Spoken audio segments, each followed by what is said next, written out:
کیوں بلایا تھا آپ کو میر وجاہت خان نے؟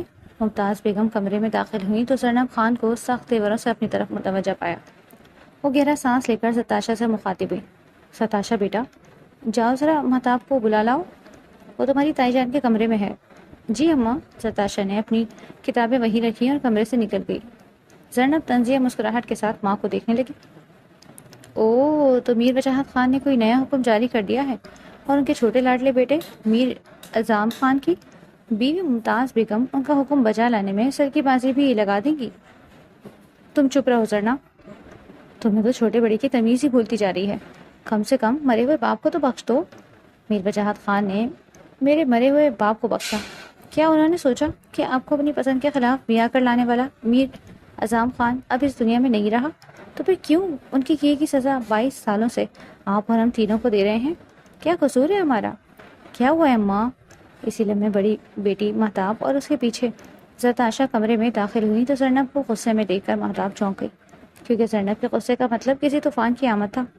تشریف لائیے مہتاب اعظم خان۔ لگتا ہے اس بار اماں کے ناتمہ کندھوں نے میر وجاہت خان کے حکم کا بوجھ اٹھائے سے جواب دے دیا جو آپ کو یاد فرمایا جا رہا ہے۔ جی تو اماں، اب کون سی قربانی دینی پڑے گی ہمیں؟ مہتاب، اسے کہو کہ میری نظروں سے دور ہو جائے بھی۔ ممتاز بیگم غصے سے بولی تو زینب کچھ کہتی کہتی لب کاٹ گئی اور مہتاب نے سواریہ نظروں سے ماں کو دیکھا۔ ہم لوگوں کے آقا جان نہیں ہیں وہ صرف میر حیدر خان کے بچوں کے آقا جان ہیں۔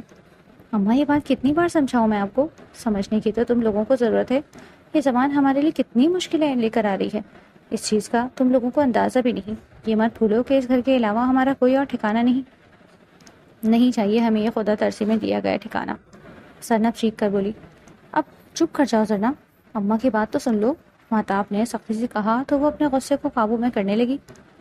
اماں بتائیں نا، کافی دیر سے خاموش کھڑی زرتاشا نے کہا تو ممتاز بیگم نے ایک خاموش نظر تینوں پر ڈالی اور بولی، میرے خیال میں مہتاب اور زرناب نے جتنا پڑھنا تھا پڑھ لیا، اب صرف زرتاشا ہی اپنی تعلیم جاری رکھے گی۔ وہ خاموش ہو گئی کیونکہ زینب کے چہرے کا رنگ بدلنے لگا تھا، پر مہتاب نے اماں کو مزید بولنے پر اکسایا۔ مہتاب کی شادی کر دینی چاہیے، اتوار کو کچھ لوگ دیکھنے آ رہے ہیں، آقا جان کے دوست کا پوتا ہے، اپنا بزنس ہے اس کا۔ یہ سنتے ہی زینب چونک کر مہتاب کی طرف دیکھنے لگی جو خود بھی سکتے میں اماں کو دیکھ رہی تھی۔ پر اماں، مہتاب بھابھی کے ماسٹرز کا آخری سال ہے اور سرنا بھابھی کے میڈیکل کے بھی ابھی 2 سال باقی ہے۔ ستاشا کو ان کی دوسری بات سے زیادہ پہلی بات قابل اعتراض لگی۔ میں نے بھی ایسا ہی کہا تھا، مگر آقا جان کہتے ہیں کہ عورت کا کام صرف ہانڈی روٹی ہے، اور یہ کہ میرے سر پر 4 پوتیوں کا بوجھ ہے، ایک ایک کر کے وہ اس فرض سے سبکدوش ہونا چاہتے ہیں۔ اور وہ یہ بھی کہہ رہے تھے کہ زینب کو بھی اب کچن سنبھال لینا چاہیے کیونکہ وہ بھی شادی کے لائق ہو گئی ہے۔ اور آپ چپ کر کے سب سن کر ان کی بات پر آمین کہتی چلی آئیں۔ تو میں کیا کروں زرنا؟ ان کی بات ماننے کے علاوہ ہمارے پاس کوئی چارہ نہیں، ویسے بھی ان کی بات اتنی ناقابل قبول بھی نہیں۔ ممتاز بیگم کی بات پر مہتاب نے سختی سے اپنے آنسو ضبط کیے۔ ہاں، آپ تو ایسا ہی کہیں گی کیونکہ آپ کو ان کی ہر جائز ناجائز بات ماننے کی عادت ہو گئی ہے، مگر اب اور نہیں اماں۔ ہم نے بچپن سے ان کی ہر بات پر نہ چاہتے ہوئے بھی سر جھکایا، صرف اس لیے کہ ہمارے سر پر نہ تو باپ کا سایہ ہے، نہ کسی بھائی کا مضبوط کندھا۔ ہم اپنی مرضی سے نہ پہن اوڑھ سکتے ہیں، نہ کہیں جا سکتے ہیں، تو کیا اب زندگی کا اتنا بڑا فیصلہ بھی ان کی مرضی سے ہوگا؟ کیا ایک خان حویلی سے نکل کر دوسرے زندان میں داخل ہو جائیں گے؟ ایک اور میر وجاہت خان کو اپنے اوپر حکم چلانے کی اجازت دیں گے؟ نہ اماں، بالکل نہیں۔ وہ سختی سے کہتی آنسو صاف کرتی کمرے سے نکل گئی تو ممتاز بیگم نے مہتاب کی طرف دیکھا جس کے آنسو اس بات کی گواہی تھے کہ زینب کی باتیں ان کے جذبات کی بھی ترجمان تھیں۔ میر وجاہت خان، جن کے چھوٹے لاڈلے بیٹے میر اعظم خان اپنے پسند سے شادی کر کے ممتاز بیگم کو حویلی تو لے آئے تھے، اور میر وجاہت خان نے ان کو معاف کر کے رہنے کی جگہ بھی دے دی، مگر دل میں جگہ نہ پائے۔ اور رہی صحیح کسر اوپر تلے کی 3 بیٹیوں اور میر اعظم خان کی اچانک موت نے پوری کر دی، جس پر میر وجاہت خان نے ممتاز بیگم کو منحوس قرار دے کر نفرت شروع کر دی، اور وہ زینب کی ضدی طبیعت سے بھی نالا رہنے لگے کہ کہیں یہ بھی اپنے باپ میر اعظم خان کی طرح انہیں کوئی دھچکا نہ دے دے۔ اسی لیے وہ جلد سے جلد اس بوجھ سے چھٹکارا چاہتے تھے، اس چیز سے بے خبر کہ ان کا یہ فیصلہ کسی کے دل کی دنیا کو برباد نہ کر گیا۔ مہتاب جو اپنی ماں اور بہنوں کے سامنے بالکل خاموش تھی، مگر رات کی تاریکی میں وہ چھت پر بیٹھی اپنے آنسو ضبط نہ کر سکی، وہیں خود میں گم بیٹھی۔ جب زینب کی آواز پر مہتاب نے جلدی سے دوپٹے سے آنسو صاف کیے اور اٹھ کھڑی ہوئی، مگر زینب نے اس کی سرخ آنکھیں اور سوجی ناک کو دیکھ کر اس کے دل کا دکھ سمجھ لیا اور لب بھیج گئی۔ چلو چلیں، میں تو بس یوں ہی ہوا کھانے اوپر آ گئی تھی۔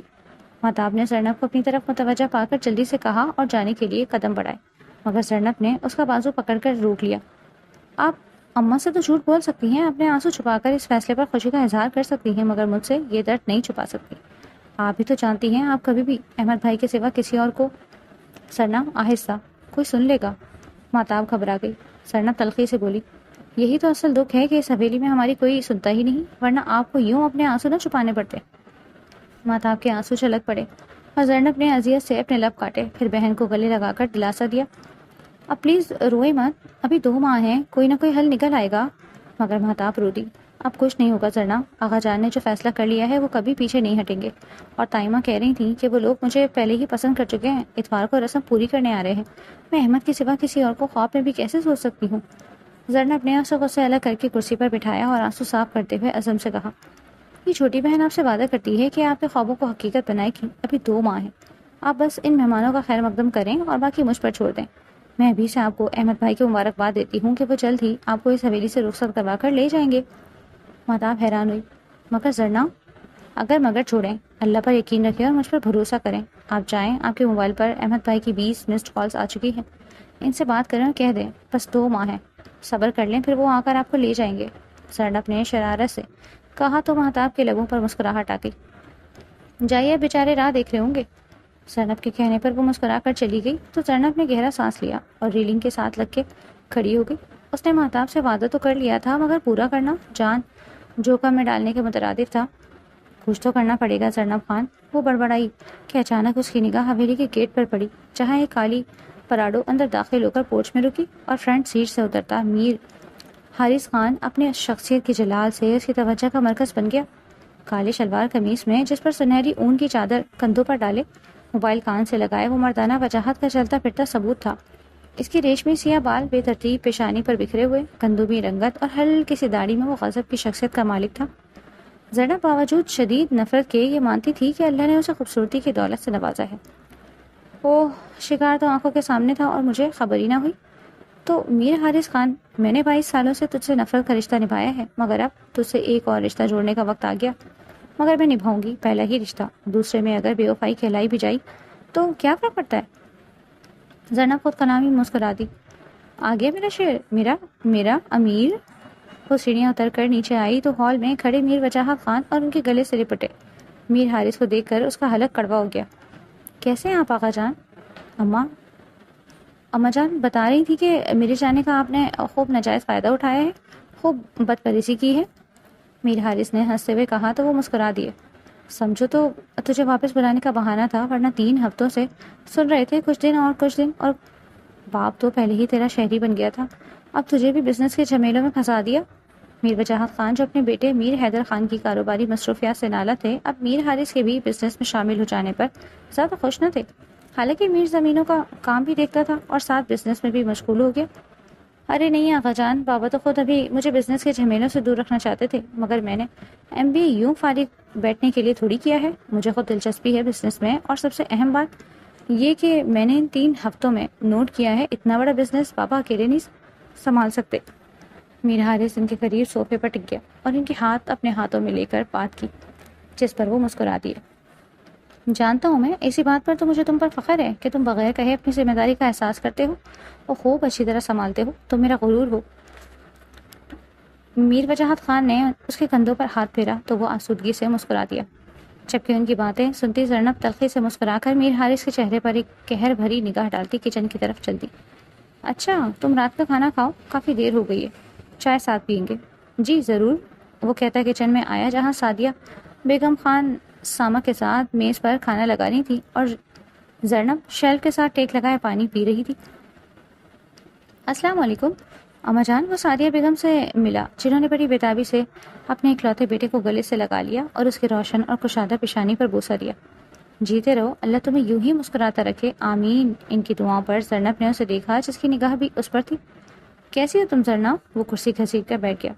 جی میں ٹھیک ہوں، آپ کیسے ہیں؟ وہ مسکرا کر بولی تو اسے کافی حیران کر گئی کہ بچپن سے وہ اسے دیکھتا آ رہا تھا، جو سیدھے منہ بات نہیں کرتی تھی اور اب مسکرا کر بات کر رہی تھی۔ تمہارے سامنے ہوں، دیکھ لو کیسا ہوں۔ وہ تو دکھ رہا ہے، اپنی من پسند زندگی گزارنے کا غرور چھلک رہا ہے تمہارے چہرے پر، مگر کب تک؟ وہ دل ہی دل میں بولی اور سعدیہ بیگم کی طرف متوجہ ہو گئی، جو کہہ رہی تھی کہ مجھے تمہارے بابا نے بتا دیا تھا کہ تم کھانا کھائے بغیر آ رہے ہو، اس لیے میں نے تمہاری پسند کا بنایا ہے، تم کھانا کھاؤ، تب تک میں چائے بنا لوں۔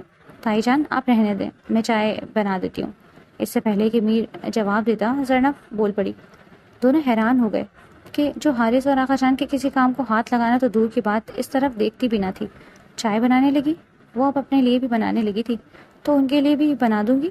ان کی حیران نظروں کا احتجاج محسوس کر کے بولی، ٹھیک ہے میں نماز پڑھ لوں۔ سعدیہ بیگم کہتی ہوئی چلی گئی تو خان سامہ بھی ان کے پیچھے ہی چلا گیا۔ میر حارث کھانا کھاتے ہوئے پرسکون نظروں سے زینب کو دیکھنے لگا، جو کہ چائے کا پانی رکھ رہی تھی۔ باقی سب کدھر ہیں؟ چچی جان، سرتاشا اور علینا؟ میر نے پوچھا۔ اماں نماز پڑھ رہی ہیں اور سرتاشا اور علینا ٹی وی دیکھ رہی ہیں۔ مجھے کچھ ہضم نہیں ہو رہا، تم ٹھیک تو ہو نا؟ میر حارث نے بالآخر اپنی حیرت کا اظہار کر ہی دیا تو زینب نے پلٹ کر دیکھا، جو پانی کا گلاس لبوں کے ساتھ لگائے اسے جانچتی نظروں سے دیکھ رہا تھا، تو وہ گھبرا گئی۔ ہاں میں ٹھیک ہوں، کیوں؟ زینب خان کا یہ روپ کچھ ہضم نہیں ہو رہا تھا، اچانک اتنا بدلاؤ۔ وہ نیپکن سے ہاتھ صاف کرتا ہوا اٹھ کھڑا ہوا۔ ہضم تو مجھے بھی نہیں ہو رہا، تمہارے ساتھ اس طرح کا رویہ رکھنا، پر کیا کروں، مجبوری ہے، وہ دل میں بولی، مگر اسے دیکھ کر مسکراتی ہوئی الٹا اسے سوال کر گئی، کیوں؟ آپ کو میرا یہ بدلا رویہ اچھا نہیں لگا کیا؟ برا تو مجھے تمہارا برا رویہ بھی نہیں لگتا تھا۔ میر حارث اس کے قریب آ کر دلکشی سے مسکرایا تو وہ ناسمجھی سے اسے دیکھنے لگی، جو کچن میں آتے ہی مہتاب کی طرف متوجہ ہو گیا تھا۔ کیسی ہو تم؟ میں ٹھیک ہوں، آپ کیسے ہیں میر بھائی؟ کب آئے آپ؟ بس ابھی کچھ دیر پہلے۔ لگتا ہے تجھے بھی کچن میں زرنا کی چائے کی خوشبو لے آئی جو وہ میرے لیے بنا رہی تھی۔ وہ میرے لیے؟ پر زور دینا، مسکرا کر مہتاب کی توجہ اس طرف مبذول کروا گیا۔ زرنا چائے اور آپ کے لیے؟ وہ حیرت سے اسے دیکھنے لگی، جو چائے 3 کپوں میں ڈال رہی۔ زینب اس کی بات پر چڑ گئی، تو اس میں کون سی قیامت آ گئی جو ہر کوئی آنکھیں پھاڑے میری طرف دیکھ رہا ہے، جیسے پتہ نہیں کون سا دنیا سے نرالا کام کر دیا ہو۔ میں نے اپنے لیے بنانی تھی تو ان کے لیے بھی بنا دی، مگر لگتا ہے غلط کر دیا۔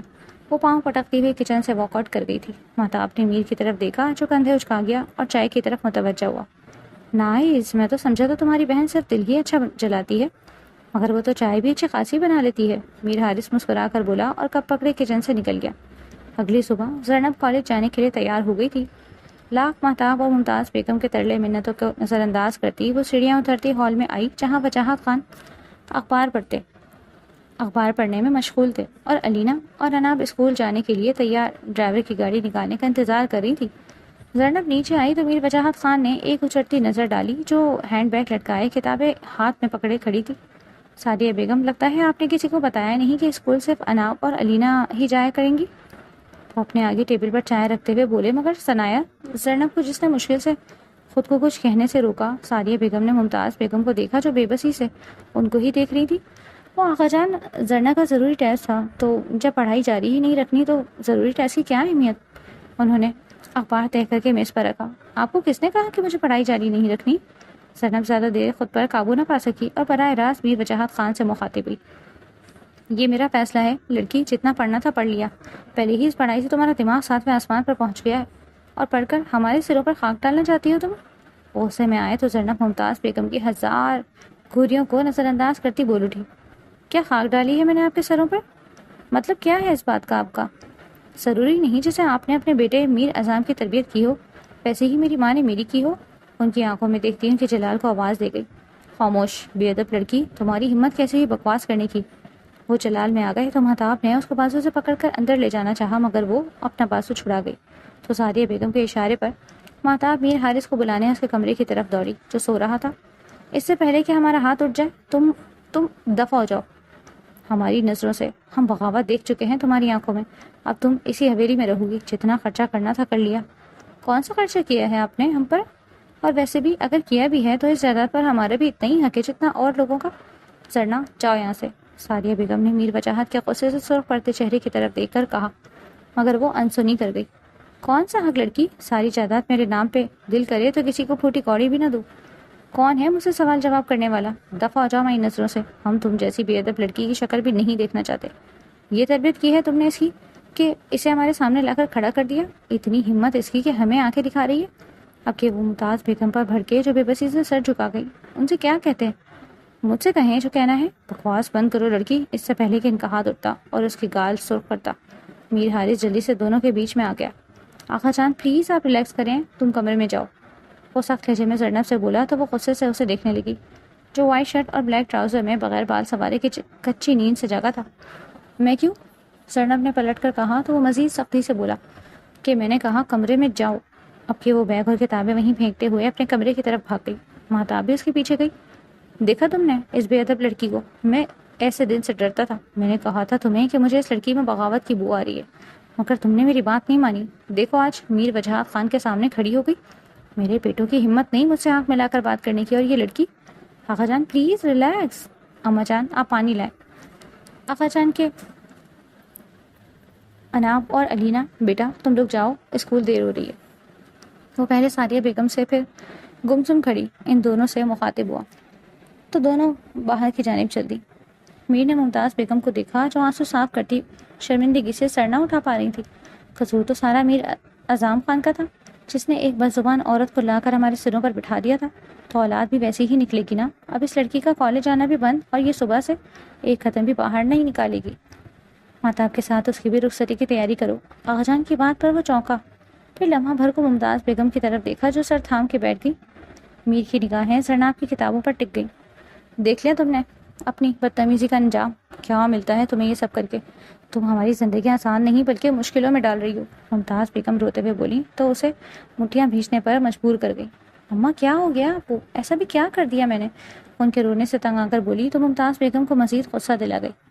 دیکھو ذرا اس کو، اتنا کچھ کر کے بھی مجھ سے پوچھ رہی ہے کہ اس نے کیا کیا؟ اتنی بدتمیزی اگر تو اپنے باپ سے کرتی نا تو انہوں نے بھی تجھے گھر سے باہر نکالنے میں ایک لمحہ نہ لگانا تھا۔ پھر بھی شکر کرو کہ انہوں نے ہمیں دھکے دے کر اس گھر سے نہیں نکالا، ورنہ تم لوگوں کو لے کر مجھے اس جوئے کے اڈے پر جانا پڑتا جہاں سے تمہارا باپ مجھے خرید کر لایا تھا۔ میرے نام نہاد باپ سے شکر کرنا چاہیے ہمیں کہ آقا جان نے ہمیں اس گھر میں پناہ دی ہوئی ہے۔ اور کون سی جائیداد کی بات کی ہے تم نے؟ شرم آنی چاہیے زرنب، میں نے ایسی تربیت تو نہیں کی تم لوگوں کی۔ ساریہ بھابھی کے بچوں کی ایسی ہی تو تعریف نہیں ہوتی پورے خاندان میں۔ میر کو دیکھا ہے، لڑکا ہو کر بھی اس کا سر نہیں اٹھتا ان کے سامنے۔ انہوں نے شرمندہ کرنا چاہا، مگر زرنب جو پہلے ہی غصے میں تھی میر کی مثال سن کر بھڑک اٹھی۔ آخر اس کو سر اٹھانے کی ضرورت بھی کیا ہے؟ سب کچھ بن مانگے مل جاتا ہے۔ اپنی من پسند زندگی گزارا ہے، کوئی روک ٹوک نہیں ہے، اکلوتا چشم چراغ ہے اس حویلی کا۔ سر اٹھانے کی ضرورت تو ہم جیسوں کو ہوتی ہے اماں، جن کے ساتھ شروع دن سے ہی بے انصافی ہو رہی ہے۔ مہتاب اسے بولو دفع ہو جائے یہاں سے۔ کیوں نہیں سمجھتی ہے؟ اس کا جو من اسے بغاوت پر اکسا رہا ہے نا، اس کی سنی تو پلے کچھ نہیں رہنا۔ آقا جان نے کہہ دیا کہ مہتاب کے ساتھ زرنب کی بھی رخصتی ہوگی۔ ممتاز بیگم کی بات پر مہتاب نے ٹھٹک کر زرنب کو دیکھا جو تلخی سے مسکرائی۔ اس کے علاوہ وہ کر ہی کیا سکتے تھے؟ مگر ان کو نہیں پتا کہ اس بار ان کے آگے ممتاز بیگم یا مہتاب خان نہیں بلکہ زرنب خان ہے۔ وہ سخت لہجے میں کہتی کمرے سے نکل گئی۔ ممتاز بیگم نے سر تھام لیا۔ ان کو اندازہ ہو رہا تھا کہ وہ باغی ہو گئی ہے۔ وہ چائے پینے کے خیال سے کچن کی طرف جا رہی تھی کہ اسے راستے میں ہی رکنا پڑا۔ رکنے کی وجہ میر حارث تھا جو اسے گھور رہا تھا۔ مجھے تم سے بات کرنی ہے، باہر لان میں ویٹ کر رہا ہوں، وہ سخت لہجے میں بولتا چلا گیا۔ زرنب نے کچھ لمحے بھر بھیج کر سوچا، پھر چائے کا ارادہ کینسل کرتی باہر لان میں آئی جہاں وہ ٹہلتا ہوا اس کا انتظار کر رہا تھا۔ کیوں بلایا مجھے؟ اس کے سامنے جا کر یہی خراج تحسین پیش کرنے کے لیے۔ کیا آپ میرے ہاتھوں سے قبول کریں گی؟ وہ تنزن چبا چبا کر بولا تو زرنب نے چہرہ دوسری طرف موڑ لیا۔ آئی کانٹ بلیو دس کہ تم اب آقا جان سے اتنی بدتمیزی سے بات کر سکتی ہو۔ میں نے ان سے کوئی بدتمیزی نہیں کی، جو سچ تھا وہ بیان کیا۔ اگر ان کو یہ بدتمیزی لگی ہو تو میرا کیا قصور؟ وہ سکون سے بولتی اسے حیران کر گئی۔ اپنے سے 3 گنا عمر کے انسان سے جو رشتے میں دادا لگتے ہیں، ان کے سامنے کھڑے ہو کر ان کی آنکھوں میں آنکھیں ڈال کر اونچی آواز میں بات کرنا کون سی ادب کے زمرے میں آتا ہے؟ مس زرنب خان بتائیے گا مجھے ذرا، انہوں نے کتنا غلط کیا اور ان کا رویہ؟ بات غلط یا صحیح کی نہیں کر رہا میں، بات تمیز اور ادب کی کر رہا ہوں کہ ہمارے بڑے چاہے غلط بھی ہوں، ہمیں ان کا لحاظ اور صورت کرنا ہے۔ کیا ہمیں زیب دیتا ہے کہ ہم ان کے آگے کھڑے ہوں؟ میں جانتا ہوں آقا جان کا رویہ شروع سے ہی اچھا نہیں رہا، لیکن تم سب کے ساتھ، کیونکہ وہ ابھی تک چاچا کی غیر خاندان میں شادی کرنے کے فعل کو قبول نہیں کر پائے، مگر تمہارا رویہ ان کو ناپسند کروا رہا ہے۔ تم لوگوں سے چچی جان کو دیکھا ہے کبھی؟ ان کے آگے سر تک نہیں اٹھایا، ان کی چپ کا ہی خمیازہ بھگت رہی ہو۔ اگر پہلے دنوں سے انہوں نے اپنے اور ہمارے حق میں آواز بلند کی ہوتی تو آج مجھے یہ سب نہ کرنا پڑتا۔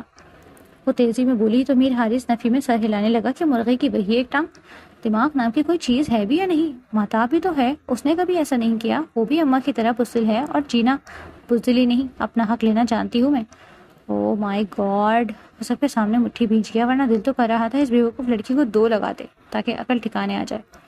اچھا تو 5 سالوں سے لڑ رہی ہو نا تم اپنے حق کے لیے، اس زبان کا استعمال کر کے کتنا حاصل کر لیا اپنا حق، ذرا بتانا۔ اس کی بات پر وہ غصے سے سرخ ہوتے چہرے کے ساتھ رخ بدل گیا۔ میں بتاتا ہوں، تمہاری اس زبان نے تمہیں اور کوئی حق دیا یا نہ دیا، اس گھر سے رخصت ہونے کا حق ضرور دے دیا ہے۔ آقا جان کہہ چکے ہیں کہ تمہیں اس گھر سے بہت جلد رخصت کر دیا جائے۔ اب تو خوش ہو گئی ہوگی، اب جا کے اپنے حق کے لیے اگلے گھر میں لڑنا۔ میر حارث تنزن بولا تو وہ تب گئی۔ اور میں جیسے یہ سب مان لوں گی، وہ کون ہوتے ہیں میری زندگی کا فیصلہ کرنے والے؟ میں اس حویلی سے کہیں نہیں جاؤں گی، یاد رکھیے گا آپ۔ وہ تیز لہجے میں بولی تو اتنی سنجیدہ صورتحال میں بھی اس کے چہرے پر محفوظ مسکراہٹ آ گئی۔ زینب نے حیرانی سے اس کے مسکراتے چہرے کی طرف دیکھا۔ میں بھی تو تب سے یہی چاہ رہا ہوں کہ تم ساری عمر اسی حویلی میں رہو، اور اسی لیے تمہیں آقا جان سے بنا کر رکھنا پڑے گا، کیونکہ میرے لیے تم دونوں کا ایک ساتھ رہنا بہت ضروری ہے۔ کیونکہ آپ کے لیے کیوں ضروری ہے؟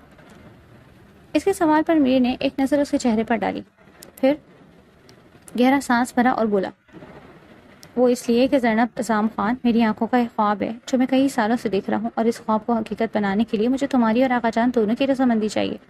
میں تمہیں کھونے سے ڈرتا ہوں، اور آقا جان کی رضا کے بغیر میں تمہیں پا کر سکون سے نہیں رہ سکوں گا، اس لیے چاہتا ہوں کہ تم دونوں کے تعلقات اب بہتر ہو جائیں۔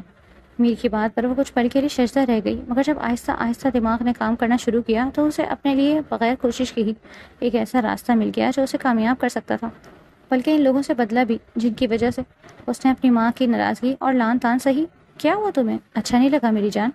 اس کے تاثرات سے کچھ اخذ نہ کر پایا، پوچھ بیٹھا۔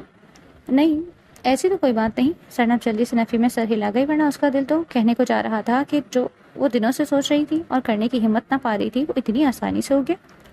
آئی نو یہ موقع نہیں ہے یہ سب کہنے کا، میں کسی اچھے موقع کی تلاش میں تھا تاکہ اپنے دل کی سب سے خاص بات اور سب سے خوبصورت احساس جو صرف تمہارے لیے محسوس کرتا ہوں یہ سب اس طرح نہ بتاتا، مگر حالات ایسے ہیں کہ تمہیں بتانا ناگزیر ہو گیا۔ میں تمہیں کھونے کا رسک کسی صورت نہیں لے سکتا، اور اس کے لیے مجھے تمہاری مدد چاہیے۔ میں جانتا ہوں وہ کچھ زیادتی کر جاتے ہیں، مگر تم ان کے رویے کو سمجھ نہیں سکی۔ وہ اپنی روایات اور اصولوں کی وجہ سے سختی کرتے ہیں، ورنہ وہ اتنے سخت نہیں ہیں۔ میر نے دیکھا تو وہ کچھ ناگواری سے رخ موڑ گئی تھی۔ اس نے گہرا سانس لیا اور بولا، اوکے، تم ان کی طرف سے اپنا دل صاف نہ کرو، پر اتنا احسان کر دو کہ اب تم چپ رہو گی۔ تمہارا جو بھی کام ہوگا وہ میں کروں گا۔ تم جانتی ہو پہلے بھی میں نے تمہارے ہر معاملے میں سپورٹ کیا ہے، چاہے وہ میڈیکل کالج میں داخلہ ہو یا کچھ اور۔ اب بھی میں کسی صورت تمہاری ڈاکٹر بننے کی خواہش کی راہ میں رکاوٹ نہیں آنے دوں گا، پر اس کے لیے کچھ وقت اور صبر کرنا پڑے گا، کیونکہ تم جانتی ہو وہ چاہے مجھ سے جتنا بھی پیار کرتے ہو، مگر مزاج کے خلاف بات کرنے پر وہ میری بات بھی نظر انداز کر جاتے ہیں۔ وہ تو سب ٹھیک ہے، میں ایسا کروں گی، پر میری بھی ایک شرط ہے۔ شرط؟ وہ حیران ہوا۔ ہاں، میں ان کی ہر کڑوی کسیلی بات برداشت کروں گی، ان کے ہر ناجائز فیصلے پر بھی آواز نہیں اٹھاؤں گی، مگر مجھے پروٹیکشن چاہیے تاکہ سکون سے رہ سکوں اور مجھے کسی چیز کا خوف نہ رہے۔ میں سمجھا نہیں، کیسا پروٹیکشن چاہتی ہو تم؟ نگاہ کرنا پڑے گا آپ کو مجھ سے۔ زینب جتنا سکون سے بولی تھی، میر حارث کو اتنا ہی زور کا جھٹکا لگا اور وہ بے یقینی سے اسے دیکھنے لگا۔ یہی ایک طریقہ ہے مجھے پروٹیکشن دینے کا، کیونکہ میں آپ کے بھروسے پر چپ بیٹھ جاؤں اور بعد میں کچھ ہاتھ نہ آئے تو کہاں جاؤں گی؟ اسی لیے یہ سب سیکیورٹی کے لیے کہہ رہی ہوں، مگر یہ بات صرف آپ میں اور مجھ میں رہے گی۔ باقی آپ حالات بہتر کرنے کی کوشش کرتے رہیے گا، جب مناسب وقت آئے گا سب کو بتا دیں۔ وہ اسے کچھ باور کرواتی اندر کی جانب بڑھ گئی تو میر نے کب کا رکا ہوا سانس باہر نکالا اور مسکرا دیا۔ اپنے نام کی ہتھ کڑی ہی پہنانی ہے تو پہنا دوں گا، کیونکہ تمہارا اس حویلی سے رخصت ہونا مجھے بہت مہنگا پڑے گا۔ ہونے والی مسز میر کو بڑبڑایا اور ہنس دیا، جبکہ کھڑکی کے پاس کھڑی زینب کے لبوں کو تلخ مسکراہٹ چھو گئی۔ تم نہیں جانتے میر، تم نے خود اپنے لیے اپنی بربادی کا راستہ منتخب کیا ہے، جو تمہارے لیے صرف ذلت اور رسوائی کا باعث بنے گا۔ وہ جب صبح سو کر اٹھی تو مہتاب نے اسے تیار ہونے اور کہیں جانے کا کہا۔ وہ حیران ہو کر تیار ہوئی اور جب نیچے آئی تو ان تینوں کو تیار دیکھ کر سوالیہ نظروں سے مہتاب کی طرف دیکھنے لگی، جس نے اس کی آنکھوں میں الجھن دیکھ کر کہا، تمہیں تو پتہ ہے سردیاں شروع ہونے والی ہیں، اس لیے میر بھائی نے کہا ہے کہ وہ ہم چاروں کو آج شاپنگ پر لے جائیں گے۔ چلو، وہ کب سے گاڑی نکال کر ہمارا انتظار کر رہے ہیں۔ وہ چاروں باہر نکلی، جہاں میر حارث بلیک جینز پر وائٹ شرٹ پہنے، آنکھوں پر بلیک گلاسز لگائے اور موبائل کان سے لگائے گاڑی کے ساتھ ٹیک لگائے کسی سے بات کر رہا تھا۔ اوکے سر، پھر ملتے ہیں 2 گھنٹے بعد۔ میرا نہیں خیال کہ اب مجھے دوبارہ کچھ بھی کہنے کی ضرورت پڑے گی۔ Okay bye. وہ اشارے سے ان کو بیٹھنے کا کہتا ہوا خود بھی موبائل آف کر کے فرنٹ سیٹ پر بیٹھ گیا۔ علینا اس کے برابر بیٹھ گئی اور پھر پورے راستے وہ ان تینوں سے کوئی نہ کوئی بات کرتا آیا، مگر زینب سے نہ تو مخاطب ہوا اور نہ ہی اس کی طرف دیکھا۔ زینب اس کے رویے پر شش و پنج میں پڑی۔ اس کے انداز کو سوچتے ہوئے اتنی گہری سوچوں میں ڈوبی کہ سب کو بھول گئی.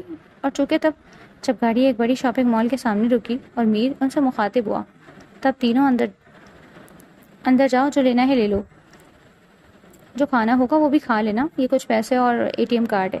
میں اور زرنب کچھ دیر بعد تم لوگوں کو جوائن کریں گے. مجھے اپنے ایک دوست سے ملنا ہے اور زرنب کو اس کی بیوی سے ملوانا ہے. آئی تھنک تم لوگوں کو پریشانی نہیں ہوگی کیونکہ تم لوگ پہلے بھی یہاں آ چکے ہو.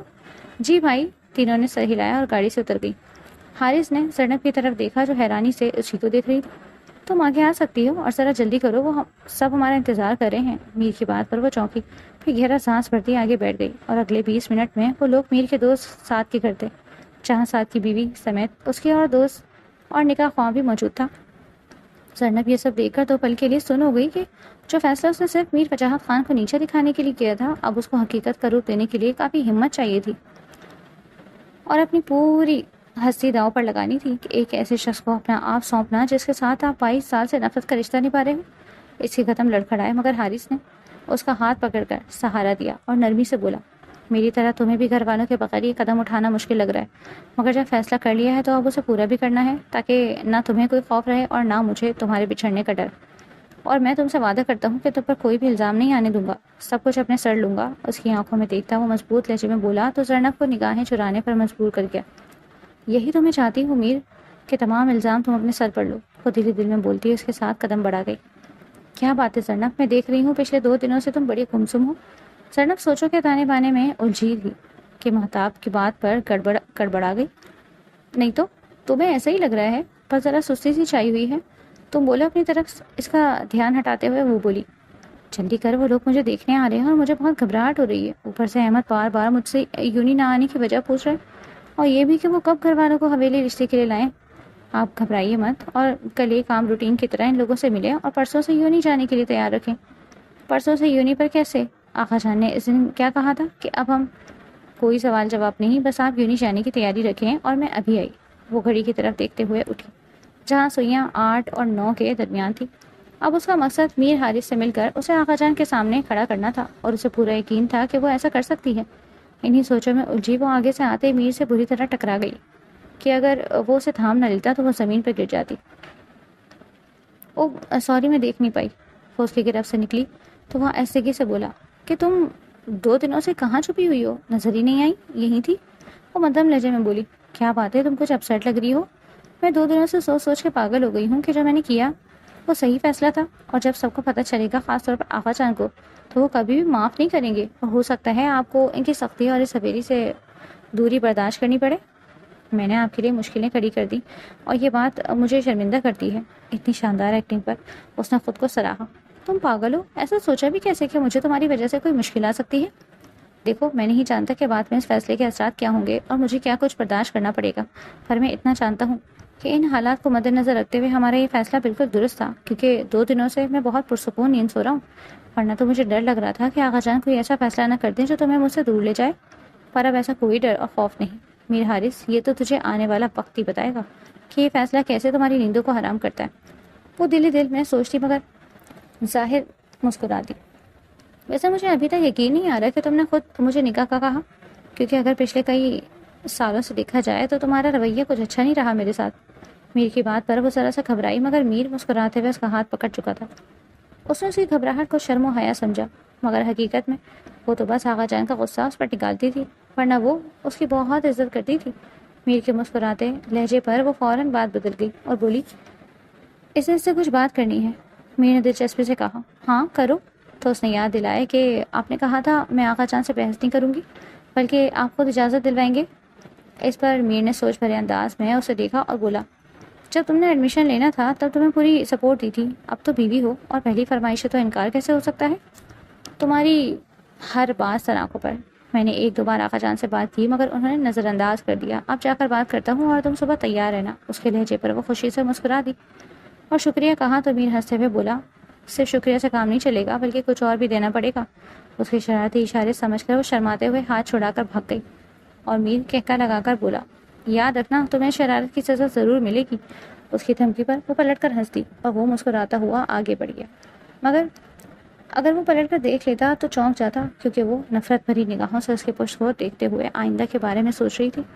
حارث نے آغا جان کو بھی راضی کر لیا تھا اور وہ اس شرط پر مان گئے تھے کہ صرف 2 ماہ تک شادی کے بعد دونوں اپنے اپنے سسرال جا کر تعلیم مکمل کریں گے۔ مہتاب کو دیکھنے والے راضی ہو گئے اور حویلی والے بھی لڑکا دیکھنے آئے اور میر وجاہت خان بھی ہاں کر آئے۔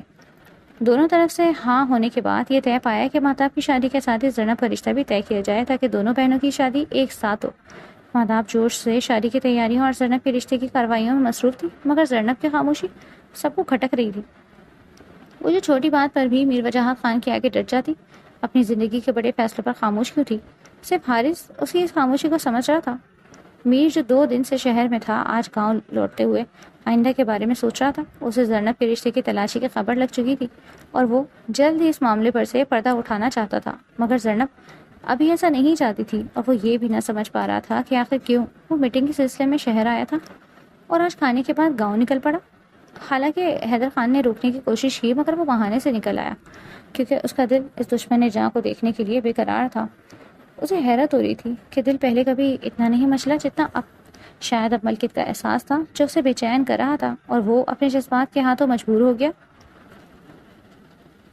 حالانکہ وہ جانتا تھا کہ اس کے جذبات ایک طرفہ ہیں، مگر اسے یقین تھا کہ ایک دن وہ اسے بھی محبت پر مجبور کر دے گا۔ وہ ہڑبڑایا کہ اب تک تو وہ سو چکی ہوگی اور ٹائی کی نوٹ کھولتے ہوئے کمرے میں داخل ہوا، مگر اگلے ہی لمحے ٹھٹک گیا کیونکہ سامنے زینب کھڑی تھی جو پنک شارٹ نائٹی پہنے ہوئے تھی۔ اس کی سفید نازک پنڈلیاں اور سلیو لیس لباس سے اس کے بازو جھلک رہے تھے۔ گلے میں ایک چھوٹا سا اسکارف ڈالے وہ کچن سے نکل رہی تھی اور ادھر آغا جان حارث کی گاڑی کی آواز سن کر نیچے آ رہے تھے۔ میر نے فوراً اسے بازو سے پکڑ کر کچن کی طرف کھینچ لیا۔ زینب جو اچانک اس رفتار پر گھبرا گئی تھی، سنبھلتے ہی چیخنے لگی، مگر میر نے اس کے لبوں پر ہاتھ رکھ کر کہا، خبردار آواز نہ نکالنا۔ زینب نے ہاتھ جھٹکتے ہوئے کہا کہ اگر آپ نے میرے ساتھ کچھ برا کیا تو میں سیدھی آپ کی امی کے پاس چلی جاؤں گی۔ اس کے لہجے پر میر نے غصے سے کہا کہ تم اس وقت اور وہ بھی اس حلیے میں باہر کیوں نکلی ہو؟ زینب نے گھبرا کر کہا، حارث آیا ہے نا، کہاں ہے وہ؟ تبھی آغا جان کی آواز گونجی اور زینب خاموش ہو گئی۔ ملازمہ نے جواب دیا کہ جی بڑے خان، میر بابا آ گئے ہیں اور اپنے کمرے میں فریش ہو رہے ہیں۔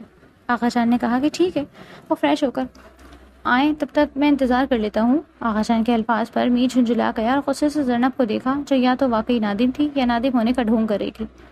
میر نے سخت لہجے میں کہا کہ اگر آغا جان نے تمہیں اس حلیے میں دیکھ لیا تو تمہیں بدتمیزی کے ساتھ ساتھ بے شرم بھی قرار دیتے۔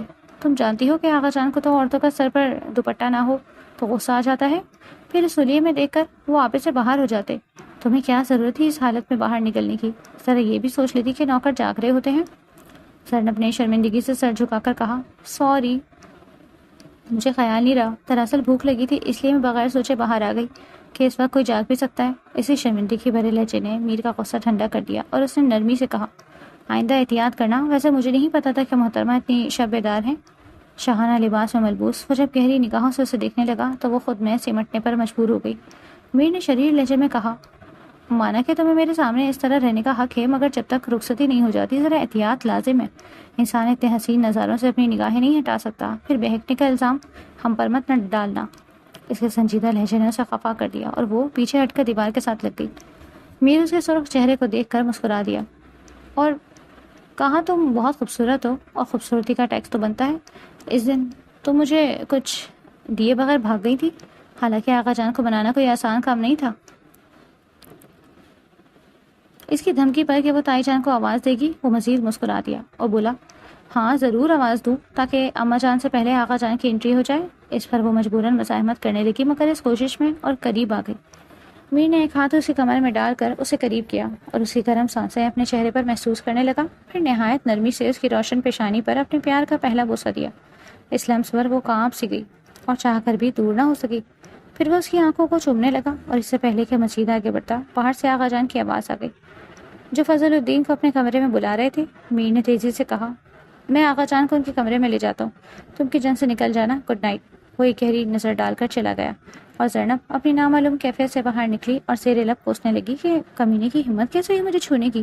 یہ سب میری غلطی ہے جو اس کے آگے کمزور پڑ گئی، آئندہ اسے موقع ہی نہ دوں گی۔ میں تو اسے معصوم سمجھتی تھی مگر وہ تو لفنگا نکلا۔ وہ اپنی اصل حالت میں آ چکی تھی اور ابھی کی کیفیت کو چھپانے کے لیے دل ہی دل میں اسے گالیاں دینے لگی۔ اگلے دن اتوار کی صبح سب دیر سے اٹھے اور جب زینب 10 بجے ناشتے کے لیے کچن میں آئی تو سب لوگ میر وجاہت خان کے سوا ناشتہ کر رہے تھے۔ علینا کو بلانے بھیجا گیا تھا مگر وہ سوئی ہوئی تھی۔ زینب جیسے ہی دروازے پر پہنچی تو ممتاز بیگم نے اسے دیکھ کر کہا، آ جاؤ زینب، علینا کو بلانے بھیجا تھا مگر تم سو رہی تھی۔ ان کے بولنے پر حارث نے رخ موڑا اور اسے دیکھا جو بلو سوٹ میں سادہ سے جوڑے میں بھی دل کے تار ہلا رہی تھی۔ ساریہ بیگم نے مہتاب سے کہا، بیٹا ناشتہ کر لیا ہو تو ممتاز سے کہہ دینا چائے آغا جان کو دے دیں اور اطلاع دے دینا کہ ہم ڈرائیور کے ساتھ شہر جا رہے ہیں۔ زرنا تم بھی ساتھ چلنا۔ مہتاب کی بات سن کر میر جو اماں کی بات پر ریلیکس ہوا تھا پھر غصے میں آ گیا۔ ساریہ بیگم نے بھی کہا، ہاں زرنا تم بھی چلو، مگر اس نے نفی میں سر ہلایا کہ کہا میرا موڈ نہیں ہے، آپ لوگ جائیں، میں لنچ بنا لوں گی۔ اس پر میر کے لبوں پر مسکراہٹ آ گئی جسے چھپانے کے لیے اس نے کپ کو منہ سے لگایا۔ جب سب نکل گئے تو اس نے بھرپور نظروں سے زرنب کو دیکھا جو مسلسل دیکھے جانے سے خفا ہو گئی اور جھنجھلا کر بولی، کیا ہے ایسے کیوں دیکھ رہے ہیں؟ اس کی بات پر وہ مسکرا دیا اور بولا، اگر تم مجھے اگنور کرو گی، ایک نظر بھی نہ ڈالو گی تو میں تو دیکھوں گا نا۔ اس نے کہا، کب اگنور کیا آپ کو؟ اس پر میر قریب آ کر اس کے برابر والی کرسی پر بیٹھ گیا تو وہ پیچھے کو ہو گئی۔ میر شرارت سے بولا، یہ نان فیئر ہے، کوئی بھی دیکھ سکتا ہے۔ پھر اس کے ہاتھ سے چائے کا کپ لے کر اپنے ہونٹوں سے لگا گیا اور بولا، سنا ہے ایسا کرنے سے محبت بڑھتی ہے تو سوچا ٹرائی کر لوں۔ اس پر زرنب حیران رہ گئی اور دل ہی دل میں اس کی بیوقوفی پر ہنس دی کہ محبت ہوگی تو بڑھے گی نا میر، نفرت تو ضرور بڑھتی رہے گی۔ اس کی خاموشی پر میر نے پوچھا، کیا سوچ رہی ہو؟ مگر اس سے پہلے ملازمہ آ کر بولی، چھوٹے صاحب آپ کو بڑے صاحب بلا رہے ہیں، ڈیرے پر جانا ہے۔ میر نے کہا، اوکے تم جاؤ میں آتا ہوں۔ پھر اٹھتے ہوئے مسکرا کر بولا، آج کا دن تمہارے ساتھ گزارنے کا ارادہ تھا مگر کام کی وجہ سے نہیں ہو سکا، پھر بھی آنے کی کوشش کروں گا۔ آج لنچ میرا فیوریٹ کچھ بنانا۔ یہ کہہ کر اس کے رخسار پر بوسہ دیا اور وہاں سے نکل گیا۔ وہ ساکت رہ گئی۔ لفنگا کہیں گا، اپنی اوقات دکھا گیا۔ دل تو کرتا ہے لنچ میں زہر پیش کروں اس کمینے کو۔ وہ حسب معمول لان تان میں مشغول ہو چکی تھی۔ وہ لنچ کرنے کے بہانے آقا جان سے اجازت لے کر حویلی آیا تو سیدھا کچن میں گیا، مگر وہاں ملازمہ کو مصروف دیکھ کر زرنب کی تلاش میں اوپر آیا جہاں وہ اسے لاؤنج میں ہی مل گئی۔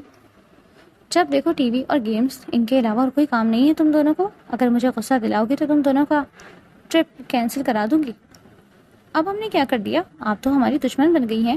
ہمیں میر بھائی نے اجازت دی ہے ٹرپ پہ جانے کی۔ سرتاشا منمنائی، اگر میں اجازت نہیں دوں گی تو تم لوگوں کا میر بھائی بھی کچھ نہیں بول سکے گا۔ سرناب کے لہجے میں غرور بول رہا تھا، اور یہ کیسا غرور تھا کہ میر سمجھ کر مسکرا دیا۔ اب بس بھی کرو، کیا جان لوگی بچوں کی؟ جاؤ اپنے روم میں جا کر اسٹڈی کرو، 1 ماہ بعد ایگزامز ہیں اور مجھے تم دونوں کا رزلٹ شاندار چاہیے۔ میر کی بات پر جہاں زرنب نے چونک کر اسے دیکھا وہاں ان دونوں نے سکون کا سانس لیا، کیونکہ شروع سے زرنب اپنا سارا غصہ ان پر نکالتی تھی، اس لیے دونوں کی اسے جان جاتی، اور ان کی فیوریٹ آپ ہی مہتاب تھی جو ہمیشہ ان کی سائڈ لیتی۔ محترمہ، مانا کہ اب آپ بہن کے ساتھ بھاوج بھی بن گئی ہیں اور اپنے شوہر کو اپنی ہر بات منوانے پر مجبور کر سکتی ہیں، مگر پلیز وہ دونوں میری جان ہیں، میں ان کے چہرے اداس نہیں دیکھ سکتا۔ وہ اس کے قریب آ کر نرمی سے بولا، اور میں کیا ہوں؟ وہ یقیناً غصے میں غلط بول گئی تھی اور جب اپنی بات سمجھ میں آئی تو شرمندگی سے سر بھی نہ اٹھا سکی۔ میری اس کی بات پر دلکشی سے مسکرا دیا، آپ تو میری زندگی ہیں، میرے جینے کی وجہ، میری جان، میرا سب کچھ ہے۔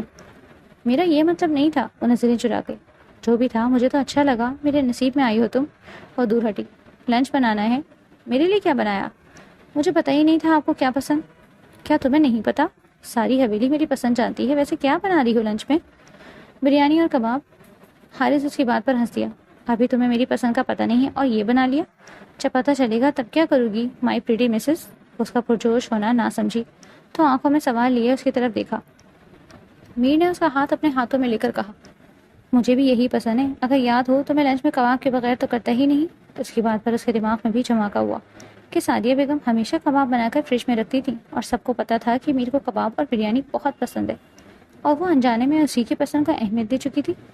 اف، مجھے بھی یہی کچھ بنانا تھا لنچ میں، اب نخرے کرے گا، چلو کوئی نہیں، جہاں اتنا کیا وہاں یہ بھی صحیح، بیچارہ خوش ہو جائے گا۔ وہ دل ہی دل میں خود کو مومن کرنے لگی، یار اس میں شرمانے والی کون سی بات ہے؟ میں تمہارا شوہر ہوں، تم میرے لیے کچھ بھی کر سکتی ہے، اور یقین مانو مجھے اتنا اچھا لگا کہ دل چاہ رہا ہے تمہیں انعام دوں۔ آج پہلی دفعہ اپنے ہاتھوں سے میرے لیے لنچ بنایا۔ مانگو، کیا مانگنا چاہتی ہو؟ میں اسی وقت دوں گا۔ نہیں، مجھے کچھ نہیں چاہیے۔ او ہاں بیوی، کاش تم رخصتی مانگ لیتی۔ اس کی آنکھوں کے لہجے میں مانے شرارت سرد تھی۔ وہ لال سرخ ہوتی آگے بڑھی، پر میر نے اس کی گلائی پکڑ کر اپنی جانب کھینچا جس سے وہ اس کے سینے سے جا لگی۔ شرم کریں، اس کی گرفت سے نکلتی اسے دھکیلتی بھاگ گئی تو میر سر پر ہاتھ پھیر کر مسکرا دیا۔ زینب کو موقع مل گیا تھا حارث کو سب کی نظروں سے گرانے اور میر وجاہت سے بدلہ لینے کا۔ میر حارث کسی بزنس میٹنگ کے سلسلے میں 5 دن کے لیے نیو یارک چلا گیا اور زینب کسی موقع کی تلاش میں تھی جو بالآخر اسے مل ہی گیا۔ سب ناشتہ کر رہے تھے۔ میر وجاہت بولے، احمد لوہاری کا فون آیا تھا اور اپنے بیٹے کی شادی جلد کرنا چاہتے ہیں، اس لیے میں نے اور حیدر نے مشورہ دیا ہے کہ ان کو تاریخ دی جائے، وہ جمعے کو آئیں گے۔ بڑی کی بات چھوٹی کا بھی پھر سوچیں گے۔ ان کی بات پر مہتاب تو لمحے کے لیے ساکت رہ گئی، جبکہ باقیوں کے لیے بھی یہ چونکا دینے والی خبر تھی، خاص طور پر زینب کے لیے۔ جی آقا جان، جیسے آپ چاہیں۔ کیوں؟ جیسے آقا جان چاہیں ویسا ہی کیوں؟ ضروری تو نہیں۔ زینب کو ماں کی بات سے اختلاف ہوا۔ بکواس بند کرو، اٹھو یہاں سے۔